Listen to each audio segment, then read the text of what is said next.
In this video, I'm going to go through an example of using the Mann-Whitney U-test as an alternative to a two-sample t-test. The data we're going to use is for a study of sagebrush crickets, in which the researchers measured the times to mating for female sagebrush crickets that were either recently starved or fed. So we have two groups. As usual, whenever we have a categorical variable, I like to use the factor function so that I can order the levels in the order that I want them to be, rather than the default alphabetical order. And then we can take a look at a histogram, a pair of histograms. So this is the time to mating for the starved sagebrush crickets and the fed crickets. And we can see right away that it doesn't really look like we have normal distributions here. And so if we were to try and use a two-sample t-test here to test for a difference in the population means, we would run into trouble because that test relies either on an assumption of normality or a large sample size. And we don't have a large sample size here. We only have 24 observations, and the data does not look remotely normal.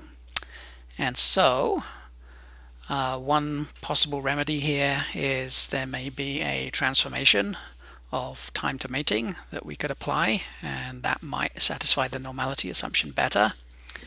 And in this case, that doesn't seem to work very well, and so we're going to take a different approach here, and we're going to use a non-parametric test that doesn't rely on that normality assumption. So we're going to do a Mann-Whitney U-test. And so first step, as we're doing a hypothesis test, we've got 4 steps. So first step is to state the hypotheses. So in this case, the null hypothesis is going to be that the distribution of time to mating is the same for female crickets that were starved and for those that were fed. And the alternative hypothesis is that the distribution of time to mating differs between these two groups. So one thing to notice here is with the parametric tests that we've done up to now in the course, we typically focus on a parameter, a population parameter, and then the hypotheses are about that parameter, such as the population mean. But in this case, the hypotheses relate to the entire population distribution of, in this case, time to mating. So that's something to be aware of when you're using this test. Okay, so that's the first step. Second step is to calculate the test statistic. So there's a number of steps that we need to go through here to calculate it. First thing is to calculate the ranks for the time to mating variable. And so let me just show you what that is. If we look at the original variable, so those are the time to mating for each of the crickets, and then these are the ranks. So just to explain what's going on here, this is the lowest value of time to mating, and so it's given the rank 1. This is the second lowest, so it's given the rank 2. The third lowest is this one, so it's given the rank 3, and so on all the way. I think the highest value is this one, and that's given the rank 24. Okay, so these ranks are for the entire dataset, both groups. Next, we want the sample sizes for each group. So we've got 11 starved crickets and 13 that were fed. And then we calculate R1, which is the sum of the ranks for one of the groups. In this case, we're going to pick the starved group. So if I add up all the ranks in the starved group, I get 121.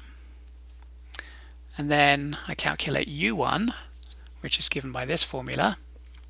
And so if I do that calculation, I get 88. And then U2 is given by this formula, and I get 55. Let's just check that. And then the test statistic is U, which is the maximum of U1 and U2. So that's going to be 88 in this case. Okay, so that's our test statistic. And then third step is to calculate the p-value, or look up the p-value. One way to do this is there are tables that we can use for the Mann-Whitney test statistic, and we could get bounds on the p-value if we use those tables.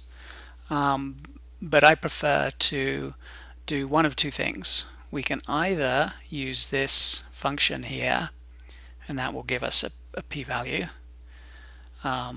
or we could transform the test statistic into a z statistic using this formula, and then we could obtain the p-value as 2 times the tail area.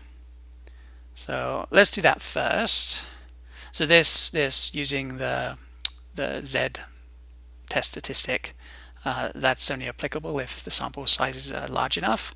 I think the rule of thumb the book gives is each group sample should be at least 10, which is the case here, just about. One was 11, one was 13. So let's do that calculation. So there's the z test statistic, 0.955953. So if we calculate the tail area to the right of that test statistic and then multiply that by 2, we get a p-value of 0.34. Alternatively, we can use this function here. So you might ask, well, we're doing a Mann-Whitney test, why are we using a Wilcox test here? Well, it turns out that they're equivalent to each other. The way they're calculated is slightly different, but you end up with essentially the same p-value. So if we do that, then we get a test statistic of W, in this case not U, and it's 55, it's not 88, but the p-value is the same, so 0.36. So this p-value that we calculated by hand using the transformation from U to Z, this is actually just an approximation. So this p-value here, this is actually more accurate. So let's use that to make our decision. So step 4, make a decision and draw a conclusion. So decision rule, usual thing, if the p-value is less than the significance level, then reject the null hypothesis in favor of the alternative hypothesis. Otherwise, we are unable to reject the null hypothesis. So in this case, because the p-value is greater than the significance level, we cannot reject the null hypothesis. So in other words, there's insufficient evidence here that the distribution of time to mating is different between the starved and the fed female crickets. So that's an illustration of how to use a Mann-Whitney U-test as an alternative to a two-sample t-test.